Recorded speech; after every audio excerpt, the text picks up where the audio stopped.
का जब मैं छोटा था बहुत 1970 में ना इंडिया से एक जहाज़ आया था पाकिस्तान अगवा होके, तो उस दौर में ना एक इंडिया ने बड़ा उस जहाज़ से एक फ़ायदा ये उठाया कि उन्होंने पाकिस्तान की एयर स्पेस बंद कर दी। मैं कोई एक्सपर्ट नहीं, मैं कॉमन सेंस की बात कर रहा हूँ। तो उसके बाद 71 में पाकिस्तान की जब वॉर हुई ना इंडिया में, तो पाकिस्तान को मशरकी पाकिस्तान जाने के लिए मगरबी पाकिस्तान से जहाज़ ही नहीं जा सकता था, इंडिया ने स्पेस बंद कर दी।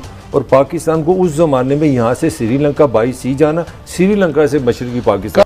अच्छा जनरल साहब, मैं एक आपके एक्सपीरियंस से एक थोड़ी सी गाइडेंस चाह रहा हूँ आम आदमी के हवाले से। हमारे यहाँ एक जनरल तासर ये है कि हमारे जो पॉलिटिशियन हैं, जो हमारे सियासी हुक्मरान हैं, वो शायद फॉरेन पॉलिसी बना ही नहीं सकते।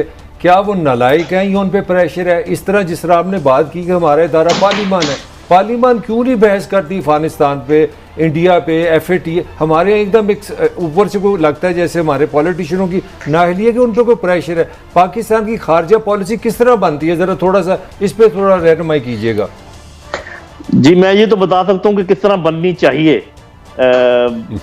सिर्फ फॉरेन पॉलिसी नहीं बल्कि आपकी डिफेंस पॉलिसी भी इस तरह बननी चाहिए कि एक नेशनल पॉलिसी बनती है जिसमें सारे नीचे वालों को डायरेक्शन दी जाती है कि भाई हमने ये काम करने हैं, ये हमारे अहदाफ हैं नेशनल पॉलिसी के, हमारे ये इंटरेस्ट हैं, इनको हमने परसू करना है और आप सब ने इसी डायरेक्शन में चलना है। ये नहीं होना चाहिए कि कोई इधर को मुंह है किसी का दूसरी तरफ मुंह है।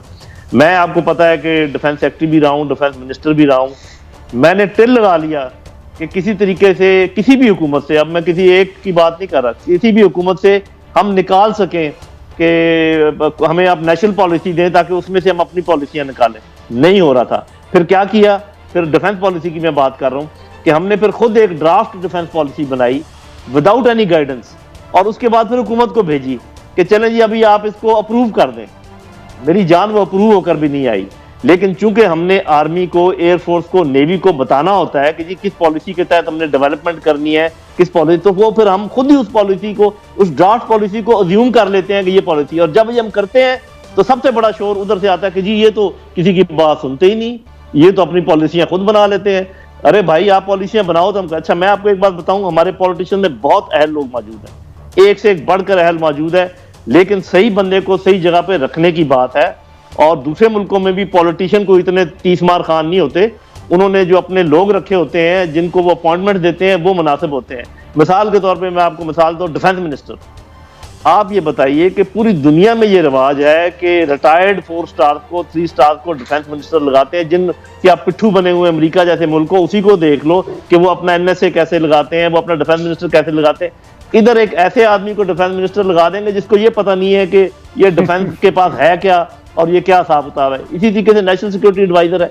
नेशनल सिक्योरिटी एडवाइजर सिर्फ इकोनॉमी का अगर एक्सपर्ट हो या इंटरनेशनल रिलेशंस का एक्सपर्ट हो, ये काफी नहीं है।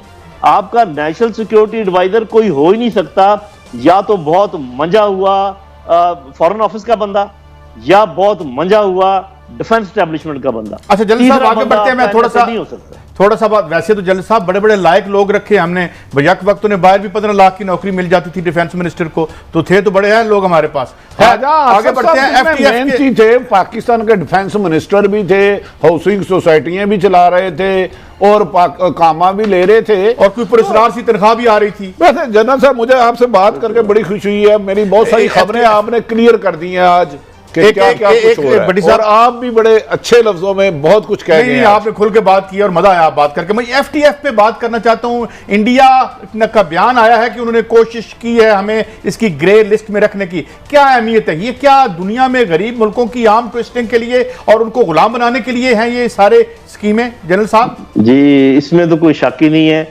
और लेकिन आप ये याद रखिए कि एक तो आपकी मर्जी के बगैर आपको कोई गुलाम नहीं बना सकता और एक आपकी मर्जी के बगैर आपकी कोई बेइज्जती नहीं कर सकता।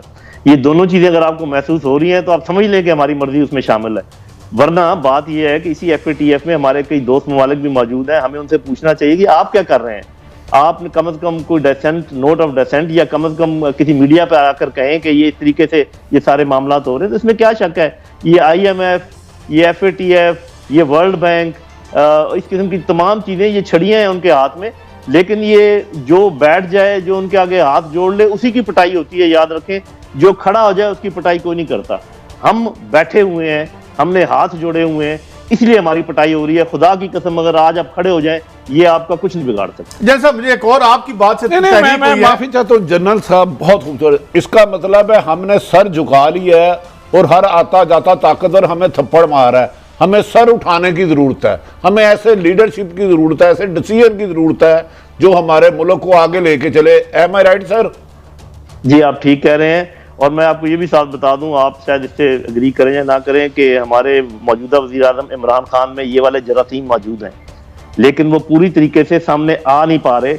वजह मुझे नहीं पता, वो हुकूमत के बाद करेंगे फिर वो ये जरासीम जो अच्छा, मौजूद अच्छा, है। ये चीज और रह गई है लेकिन जनरल साहब, ये जिस किस्म की ढिल मिल, यकीनी मैं अपने चकवाल का इस्तेमाल कर रहा हूँ, इस पॉलिसी से तो हमें दोनों तरफ से चपेड़े पड़ेंगी, ये हमें मरवाएंगे, ये जवाब दे दे। लेकिन ये जरा मैं एक पूछना चाहता हूँ, ये चीन का जो वाकया बड़ा अफसोसनाक हुआ दहशत गर्दी का, इस पर मुतज़ाद और मुख्तलिफ खबरें आती रहीं, इसके बाद क्या चीन और हमारे दरमियान कुछ मामला अब आए हैं, नॉर्मलाइज हुए हैं? जी देखिए, नॉर्मलाइज होने में थोड़ा सा टाइम तो लगेगा। जो चीन को खदशात अभी तो नहीं है, थोड़े पहले से ही हैं, क्योंकि जिस तरीके से सीपैक को चलना चाहिए था, जिस तरीके से हमें चीन के साथ और आगे बढ़ना चाहिए था, उसमें थोड़ा सा मुझे ऐसे लगता है कि थोड़ा सा स्लो, ऐसे नहीं कि हमने छोड़ दिया है। ये जो दो कश्तियों में बैठने की कोशिश है ये अच्छी होती है, क्योंकि सारे डिप्लोमेट यही कहते हैं ये सबके साथ बना के रखनी चाहिए, मैं भी यही कहता हूँ बना के रखनी चाहिए। लेकिन अगर ना बना सकें आप, और आपको पता हो कि एक मुल्क हमारे अजीज तरीन जो हमारा दोस्त है उसके साथ उसकी मुखासमत है और एक मुखालफत है, तो हमें फैसला कर लेना चाहिए कि फिर हमने क्या करना है। वो फैसला करने की देर है। एक चीज़ मैं ऐड करना चाहूँ, क्योंकि आप जिक्र कर रहे थे ये जो मामलात होते हैं कि जब आपके ऊपर हमला हो रहा हो फिजिकल, आप सिर्फ जवाब दे रहे हो डिप्लोमेसी में, तो ये कभी ये ही नहीं हो सकता कि आपको एक आपका हमसाया थप्पड़ मार रहा है और आप पूरे मोहल्ले में शोर मचाते फिर रहे हैं, ये देखो यार मुझे थप्पड़ मार रहा है, मैं उसको बताऊंगा, मैं उसको बताऊंगा, देखो वो एक्सपोज हो गया। अरे भाई, आपका वो खून बहा रहा है, आपको फिजिकली ये कलबोशन इधर क्या कर रहा था, ये अफगानिस्तान से जो आपके ऊपर हो रहा है ये क्या हो रहा है, तो आप बस यही करते रहेंगे कि जी मैं उसको बताऊंगा और मैं उसको बताऊंगा। ईंट का जवाब पत्थर से देना होगा। अच्छा जना साहब, आप ठीक कह रहे हैं, कोई एक थप्पड़ मारे तो दो मारना चाहिए, क्योंकि ये कल्चर है कि कोई गिरा उसको हर कोई। अच्छा ये बताएं, मेरी इतलात है कि चीन को पहले भी कुछ खदशात थे, आप इसके बारे में क्या कहते हैं? वो खदशात आज भी आर्मी चीफ मोहतरम कमर जावेद बाजवा साहब की सफीर से बात हुई, वो खदशात दूर होने चाहिए कि नहीं? वो आपके भी लम्हे क्या खदशात थे? जी वो सारी बातें ठीक है, खदशात दूर हो कर भी रहे हैं। जो है हमारा असल में जो इंटरनल सिस्टम है ना, मैकेनिज्म अप्रूवल्स का, क्योंकि चीन का सिस्टम बिल्कुल मुख्तलिफ है। वो तो जब एक फैसला कर लेते हैं फिर वो काम होता है, किसी की मजाल नहीं कि उसमें रुकावट डाले।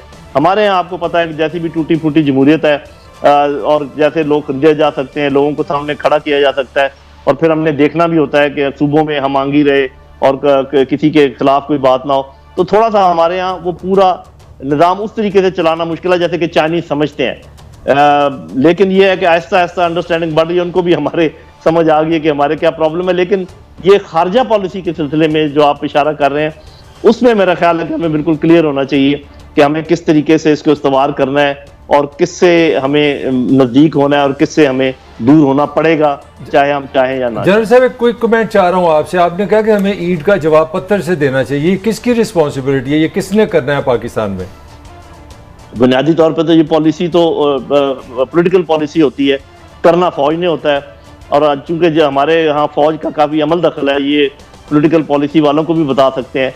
तो मेरा ख्याल है कि ये अगर मैं ये कहूँ कि ये एक दोनों की रिस्पॉन्सिबिलिटी है कि ये ईंट का जवाब पत्थर से दें, कम से कम दो मुल्कों को, इंडिया, अफगानिस्तान।